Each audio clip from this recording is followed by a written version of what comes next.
ভারতীয় দ্বিতীয় অধিনায়ক হিসেবে লজ্জার রেকর্ডে নাম লেখালেন শুভমন গিল। বন্ধুরা, আপনারা যদি দেখতে চান কি রেকর্ড করলো, তাহলে ভিডিওটি শেষ অবধি দেখতে হবে। চ্যানেলটিকে সাবস্ক্রাইব করে একটা লাইক দিতে হবে এবং নোটিফিকেশন বেল আইকন দাবাতে হবে। পার্থে অস্ট্রেলিয়ার বিপক্ষে ওয়ানডে ম্যাচে ভারতীয় দলের অধিনায়ক হিসেবে অভিষেক হলো শুভমন গিলের। তবে তার অধিনায়কত্বে পথ চলা শুরু হলো হার দিয়ে। বৃষ্টিবিঘ্নিত ম্যাচে ভারত প্রথমে ব্যাট করে মাত্র 136 রান তোলে। এরপর ডাকওয়ার্থ লুইস নিয়মে অস্ট্রেলিয়ার সামনে নির্ধারিত 131 রানের লক্ষ্য, সেই লক্ষ্য তাড়া করে অস্ট্রেলিয়া 7 উইকেটে জয় তুলে নেয়। এই হার গিলকে এক অনাকাঙ্ক্ষিত রেকর্ডের মালিক করে দিলেন। তিনি বিরাট কোহলির পর দ্বিতীয় ভারতীয় ক্রিকেটার যিনি অধিনায়ক হিসেবে টেস্টে, ওয়ানডে এবং টি-20তে 3 ম্যাচে নিজের প্রথম ম্যাচে হারের স্বাদ পেলেন। গিল টি-20 অধিনায়কত্ব অভিষেক হয়েছিল 2024 সালে 6 জুলাই জিম্বাবুয়ের বিপক্ষে, যেখানে ভারত 13 রানে হারে।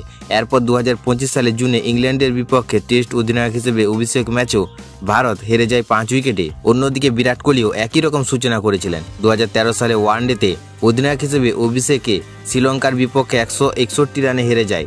এরপর 2014 সালে অ্যাডিলেডে টেস্টে অস্ট্রেলিয়ার কাছে এবং 2017 সালে টি-20তে ইংল্যান্ডের বিপক্ষে হারের স্বাদ পান।